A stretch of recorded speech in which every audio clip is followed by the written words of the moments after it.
तो हेलो दोस्तों, कैसे हैं आप सब। स्वागत है आपका अपने YouTube channel Sunny Thakur blogs में। और मैं आपका दोस्त सनी ठाकुर आज एक बार फिर हाजिर हूँ आपके सामने एक नई वीडियो पर रिएक्शन लेकर। तो दोस्तों, अभी हम जिस वीडियो पर रिएक्शन करने वाले हैं वो वीडियो मैंने Pushpendra Kulshreshtha support YouTube channel से वीडियो लिया है। और वीडियो का टाइटल है भारत में मंदिर जजिया मुक्त क्यों नहीं हो पा रहे हैं, पुष्पेंद्र कुलश्रेष्ठ। तो इसमें जो पुष्पेंद्र कुलश्रेष्ठ हैं वो बता रहे हैं कि जो जजिया जो टैक्स का एक तरह से टैक्स था जो मुग़ल एम्पायर में हिंदू मंदिरों पर लगता था, या जो हिंदू लोग तीर्थ यात्रा पर जाते थे तो उनसे एक जजिया नाम से एक टैक्स लिया जाता था। तो अभी तक भी क्या वो जजिया टैक्स भारत के जो हिंदू मंदिर हैं उन पर लगता है कि नहीं, और अगर लगता है तो क्यों लगता है, ये चीज़ बता रहे हैं पुष्पेंद्र कुलश्रेष्ठ सर। और पुष्पेंद्र कुलश्रेष्ठ सर के बारे में तो आपने सुनना ही होगा। वो एक पत्रकार हैं और जो साथ में उनका प्रोफेशन, वो एक स्पीकर भी हैं, एक्टिविस्ट भी हैं। और अलीगढ़ मुस्लिम यूनिवर्सिटी AMU से उन्होंने अपनी स्टडी की है। और उनको मतलब जो हिंदू धर्म है, सनातन धर्म है, उसके वैदिक धर्म है, उसके साथ साथ वो कुरान के ही बहुत अच्छे जानकार हैं। और मंच से जब भी भाषण देते हैं तो जो भी उस मतलब जिस टॉपिक के लिए वो भाषण देते हैं वो इतना स्पष्ट भाषा, बिल्कुल स्ट्रेट फॉरवर्ड बात करते हैं, चाहे किसी को बुरी लगे या अच्छी लगे, वो बिल्कुल फैक्ट्स पे बात करते हैं। और इसी वजह से कुछ लोग उनसे नाराज़ भी रहते हैं। तो आइए पुष्पेंद्र कुलश्रेष्ठ सर की वीडियो शुरू करते हैं और फिर वीडियो के लास्ट में बात करेंगे। तो गाइस, वीडियो का ओरिजिनल लिंक आपको मिल जाएगा डिस्क्रिप्शन में, आप जाकर ओरिजिनल वीडियो भी देख सकते हैं। साथ में पुष्पेंद्र कुलश्रेष्ठ सपोर्ट जो चैनल है, चैनल को भी चेकआउट कर सकते हैं। इनका चैनल को जरूर सब्सक्राइब कीजिएगा दोस्तों। साथ में मेरे चैनल सनी ठाकुर ब्लॉग्स को भी सब्सक्राइब कीजिएगा, बेल आइकन जरूर दबाइएगा, वीडियो को लाइक कीजिएगा, शेयर कीजिएगा अपने फ्रेंड्स और फैमिली के साथ, और कमेंट करके मुझे बताइएगा आपको वीडियो कैसी लग रही है। चलिए दोस्तों, वीडियो शुरू करते हैं। स्टार्ट। क्या जिम्मेदारी है पुजारी की? अच्छा, वो कमजोर क्यों है? वो दीनहीन क्यों है भाई? अगर शास्त्रों का ज्ञान दे रहा है तो उसको लड़ने से किसने रोका है? अच्छा, लेकिन 100 रुपए जो आप चाहते हैं मंदिर में, उसमें से 80 रुपए सरकार ले जाती है। उस पुजारी ने एक दिन तय किया कि 10 दिन मंदिर बंद रहेगा। देश भर में करोड़ों पंडित हैं, करोड़ों पुजारी हैं, करोड़ों संत हैं। हम इस देश की एक दिन पूरी देश की दिल्ली जाम कर देंगे कि यह कौन सा नियम है कि जो भक्त अपने पैसे चढ़ाता है भगवान के ऊपर, उसमें से 80% पैसा सरकार ले जाती है और उसमें से सच्चर कमीशन बना करके मुसलमानों को खच्चर बनाती है। 80% टैक्स ले लेती है सरकार। ये कौन सा विधान है भाई? आप कहते हैं संविधान में सब बराबर है, तो अगर संविधान में सब बराबर का आर्टिकल 14 दिया हुआ है, 14 अगर वो आर्टिकल है और सब बराबर है, तो फिर हमारे साथ ये डिस्क्रिमिनेशन कैसे हो रहा है? आप मजारों से तो नहीं लेते, गुरुद्वारों से तो नहीं लेते, चर्चों से तो नहीं लेते। अच्छा, सिर्फ हिंदू मंदिरों से लिया जा रहा है टैक्स। लेकिन हम नहीं बोलेंगे, इसलिए मैंने कहा यह चुप्पी आपके लालच के कारण है। नहीं लड़ना चाहते आप। वैसे जो अपने भाई से 2 गज जमीन के लिए, 5 गज जमीन के लिए सदियों मुकदमा चलता रहेगा, 5-5 सगे भाइयों में कत्ल हो जाता है। बिल्कुल सही बात कह रहे हैं सर। इसलिए कि लार्जर पिक्चर हम देखना नहीं चाहते। हमारे यहां इतने लोग भूखे हैं, इतने लोग बेरोजगार हैं। देश भर के बड़े मंदिरों की कमाई अरबों में है, अरबों में है। उस कमाई का भी अगर हमने मान लें कॉर्पस फंड बनाया होता तो हिंदू समाज का एक बच्चा भी भीख मांगता नजर नहीं आता। हजारों करोड़ों प्रतिभावान बच्चे जो बहुत कुछ कर सकते थे, आर्थिक तंगी के कारण नहीं कुछ कर पा रहे। हम दूसरे के बनाए नैरेटिव, दूसरे के बनाए नारों में फंसे हुए हैं। हम अपनी समस्या को सॉल्व करने के लिए वो काम नहीं करना चाहते जिसमें हमें अपना थोड़ा पुरुषार्थ दिखाना होगा। हम चाहते हैं ये पड़ोसी करे काम, इसलिए भिखारियों की तरीके से सरकार ने देखी हमसे ये कहते हैं और अपने आप को ये संतुष्ट कर लेते हैं कि हमने कह दिया, हमारी जिम्मेदारी पूरी हो गई। सगे भाई से जरा सा झगड़ा हो जाए तो खून की नदियां बहती हैं, कई कई महीनों तक, सालों तक मुकदमे चलते हैं। सही बात है। लेकिन आपसे गिनती में कम, अर्थव्यवस्था में कम, वो समाज की सामूहिक शक्ति के कारण कोई मजार से एक पैसा नहीं ले सकती सरकार। नहीं बनाते कानून, उनको मालूम है कि ये गिनती में कम है लेकिन 100% है। इनकी प्रतिक्रिया 100% होगी। आप 90 करोड़ हैं, आपकी प्रतिक्रिया 1% नहीं होगी। इसलिए आप दीनहीन हैं। टैक्स भरिए, आप कानून पे चलिए आप। और हम अपने आदमी के अंदर उसको क्रिटिसाइज करना, उसके खिलाफ कुछ भी बोलना, इसलिए कि हम ये जानते हैं कि अपने के खिलाफ बोल रहे हैं और ये हमारा है तो हमारा कुछ बिगाड़ नहीं सकता। जिनसे आमना सामना है, जिनको जवाब देना है, बड़े लॉजिकल लोग हैं, बड़े रीजनेबल लोग हैं, बड़े तथ्यों पे बात करते हैं। तो तथ्यों पे बात करते हैं तो कुरान शरीफ के सूरा नंबर 9 आयत नंबर 5 में कहने से क्यों डरते हैं? बिना पढ़े कुरान शरीफ को आप कहते हैं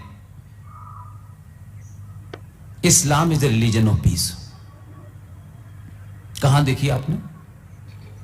कहीं मिली पीस आपको? पीस की स्पेलिंग हो सकता है गलत हो, लेकिन मिल नहीं रही। वो चिल्ला चिल्ला के पीस के मतलब बता रहे हैं, लेकिन आप सुनने नहीं चाहते क्योंकि आप डरपोक हैं।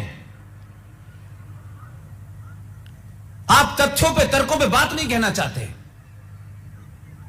ना अपने आप से, ना अपने समाज से, ना अपनी सरकार से, ना अपने भीतर, और ना ही अपने शत्रु से, क्योंकि डर बैठा हुआ है। इसलिए हम एक शत्रु से किसी तरीके से वो रास्ता ढूंढे कि उससे इतनी दोस्ती हो जाए कि वो हमारा नुकसान ना करे। ये वैसे ही है कि एक बकरी एक शेर से ये कहे कि देखो तुम मुझे खाना मत, बाकी सब ठीक है, बाकी जो मत। अच्छा, तो बकरी जिंदा रहेगी, वो पूछ के खाएगा उससे।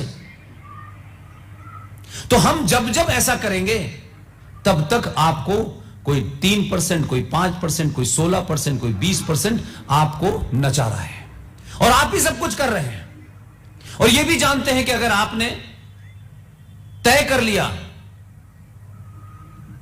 संविधान के रूप से भी तय कर लिया कि हम हमारे मंदिरों पे हमारे आस्थाओं द्वारा पैसा दिया हुआ सरकार नहीं लेगी, चाहे कुछ हो जाए। हम प्रतिक्रिया नहीं देना चाहते। सरकार आती है और पंडित जी डोलची लेके पहुंच जाते हैं, वो पैसा काउंट होता है, उन्होंने कहा ये हुआ, ये 20% आप रख लीजिए। पंडित जी ने कहा चलो 20% से ही काम चल रहा है, कल 100% भी ले जाएंगे तब भी पंडित जी का काम चलता रहेगा। लड़ने नहीं चाहते आप। किसने रोका है आपको? संविधान के आर्टिकल 14 का दुहाई दीजिए ना, जो कहता है सब बराबर है। तो कहां बराबर है भाई?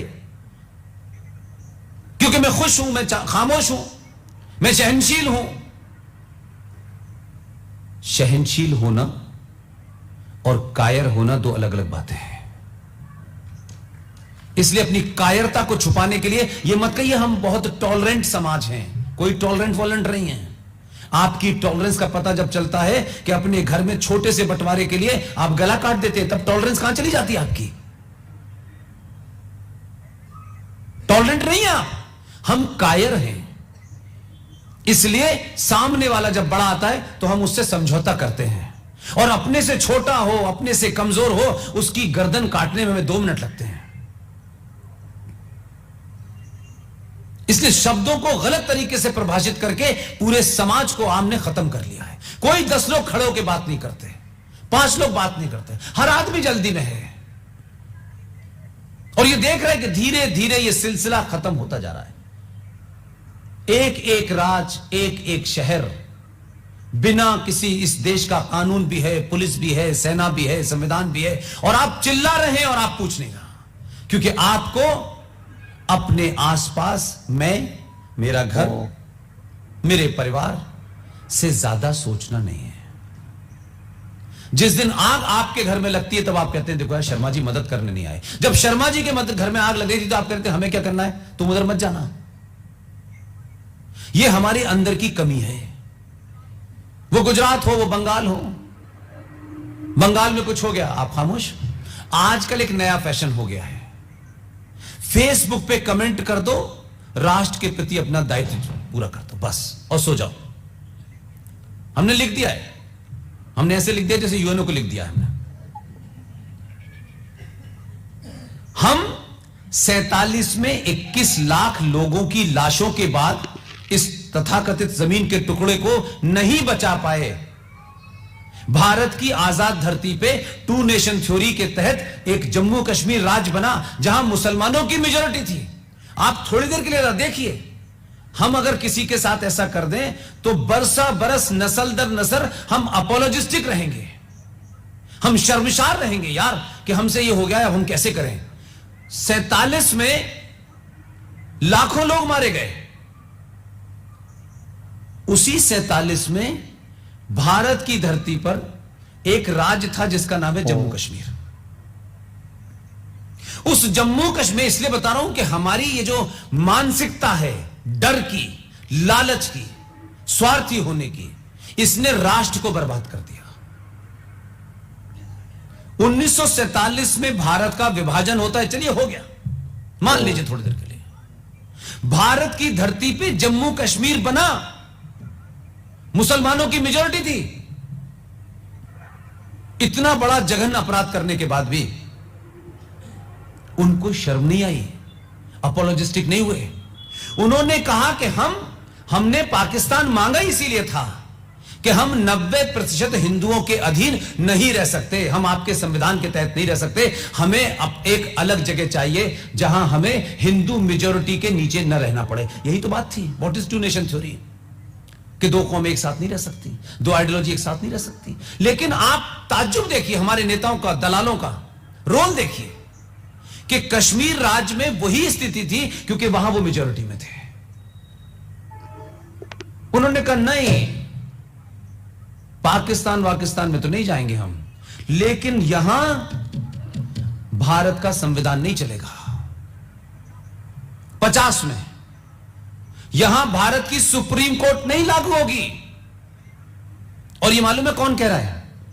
जो ना नीचे कपड़े पहने हुए ना ऊपर कपड़े पहने हुए हैं। कॉन्फिडेंस का लेवल देखिए उनका।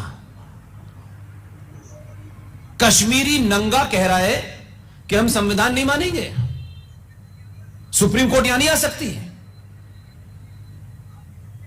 आपके जितने कानून हैं, चाहे वो बाद में बने, एंटी करप्शन लॉ लागू नहीं होगा। हमें ये विशेष रियायतें चाहिए। यानी अभी 4 दिन पहले तुमने हत्या की है और उसके बाद फिर तुम ये कह रहे हो कि हम आपके साथ नहीं रह सकते।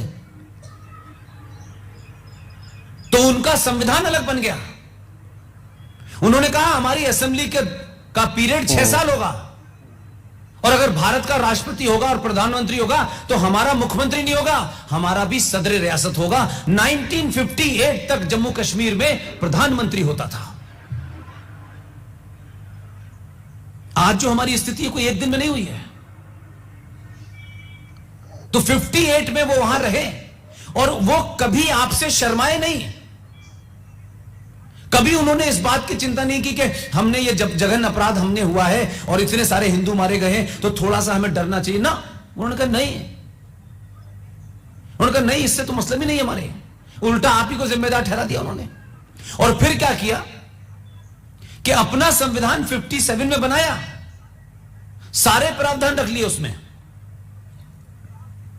और आपके दलाल नेताओं पे दबाव बनाने के लिए दिल्ली आया शेख अब्दुल्ला, और शेख अब्दुल्ला ने फूल वाले चाचा से कहा कि हमको एक विशेष आर्टिकल चाहिए जिससे भारत राज्य जम्मू कश्मीर में अपना दखल ना दे सके।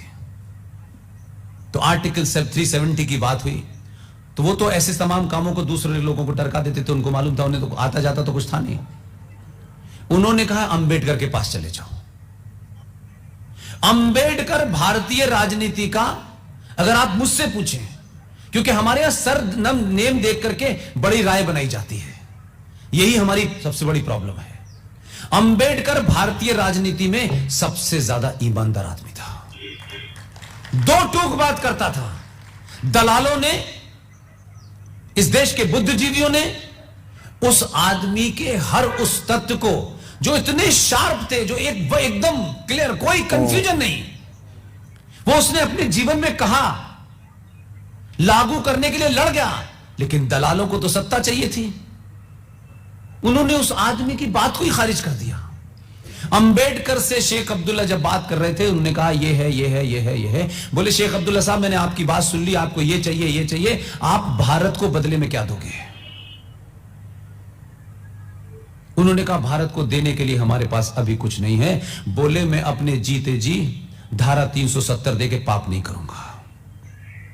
ये अंबेडकर के शब्द हैं, लेकिन अंबेडकर को कॉर्नर कर दिया ना। तो दोस्तों ये वीडियो यहाँ हुई ख़त्म। इसमें जो पुष्पेंद्र कुलशेठ जी हैं, बात उन्होंने की थी जजिया से, मतलब जो टैक्स लिया जाता है वो सिर्फ इंडिया में जो हिंदू टेम्पल्स हैं उनसे लिया जाता है, और जो ये गुरुद्वारे हैं या फिर चर्च हैं या फिर ये मस्जिद हैं, इनसे नहीं लिया जाता है।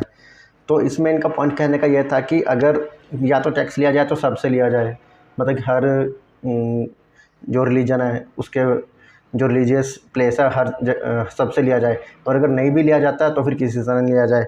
और ले भी कितना रहे हैं, मतलब 80% टैक्स ले रहे हैं। और दूसरा ये कि उसमें वो आर्टिकल 14 जो हमारे कॉन्स्टिट्यूशन का है, जिसमें सबको बराबरी का बात कही गई है कि अगर सबसे लिया जा रहा है तो फिर सबसे ही लिया जाए या तो फिर किसी से ना लिया जाए। दूसरा ये जो इन्होंने अभी जो कश्मीर की बात की कि कश्मीर में जब देश आज़ाद हुआ तो उसके बाद उन्होंने हमारे रूल मानने से इनकार कर दिया, अपने कॉन्स्टिट्यूशन बनाया। उस टाइम पंडित जवाहरलाल नेहरू देश के प्रधानमंत्री थे और टू नेशन थ्योरी उस टाइम काम कर रही थी। तो इसमें हुआ क्या था कि जो इंग्लैंड था जब जा रहा था भारत से, तो उसने जो फूट डालो शासन करो की नीति अपनाई थी कि हिंदू जो है वो मुसलमान को नुकसान पहुंचा सकता है, मुसलमान हिंदू को पहुंचा सकता है। तो ये अंग्रेज़ों ने जो नफ़रत का बीज बो दिया था, क्योंकि उससे पहले क्या अभी भी जो हिंदू और मुसलमान हैं भारत में मिलजुल के रहते हैं। वो जो कुछ जो सत्ता के लोग भी हैं, जिनको पॉलिटिक्स चाहिए, जिनको पावर चाहिए, वो अपने फ़ायदे के लिए जो अपनी कम्युनिटी के लोगों को भड़काते हैं, फिर चाहे वो हिंदू हो या मुसलमान हो, फिर वो भड़क के वो गलत काम करने पे आ जाते हैं। तो ये चीज़ रुकनी चाहिए। मतलब हम सारे भारत में जितनी भी धर्म के लोग रहते हैं, चाहे हिंदू, मुस्लिम, सिख, ईसाई, बौद्ध, जैन, पारसी, सब भारत के लोग हैं और मिलजुल के रहना चाहिए। अगर हम अपने देश के लोगों को मारेंगे या उनके खिलाफ़ बुरा सोचेंगे तो फिर तो देश आज नहीं तो कल 100 साल बाद, 200 साल बाद नरक की तरफ, मतलब बुरी गति की तरफ चलना शुरू हो ही जाएगा। तो इस चीज़ को समझना चाहिए। सब धर्मों के लोगों को एक साथ मिलजुल के रहना चाहिए, और समय पर अगर किसी पर बुरी वक्त आता तो उनकी हेल्प भी करनी चाहिए। तो ये चीज़ पुष्पेंद्र कुलशेठ जी समझाने की कोशिश कर रहे थे कि अगर इक्वालिटी है तो फिर सब जगह आनी चाहिए। अब इस चीज़ में क्या है कि अब कुछ लोग कह सकते हैं कि इक्वालिटी जो है, जो माइनॉरिटीज़ हैं इंडिया में, उनको क्यों नहीं दी जाती है। तो उनके लिए भी जो कॉन्स्टिट्यूशन में है वो प्रावधान दिए गए हैं, तो उसके तहत वो सुप्रीम कोर्ट में जाकर अपना हक मांग सकते हैं। उसी तरह फिर जो हिंदू मंदिर हैं वो उनको भी जाके कहना चाहिए, पर वही है, कुछ सत्ता के लोग ही हैं वो ये चीज़ होने नहीं देना चाहते, और वही चीज़ फिर लास्ट में आके पूरे देश के लिए नुकसान करती है। तो ये थी पुष्पेंद्र कुलशेठ सर की वीडियो। आपको वीडियो कैसी लगी मुझे कमेंट में जरूर बताइएगा। चैनल सनी ठाकुर ब्लॉग्स को जरूर सब्सक्राइब कीजिएगा दोस्तों, बेल आइकन जरूर दबाइएगा, वीडियो को लाइक कीजिएगा, शेयर कीजिएगा अपने फ्रेंड और फैमिली के साथ, और अपना ध्यान रखिएगा। जल्दी मिलता हूँ आपसे नई वीडियो में, तब तक के लिए गुड बाय।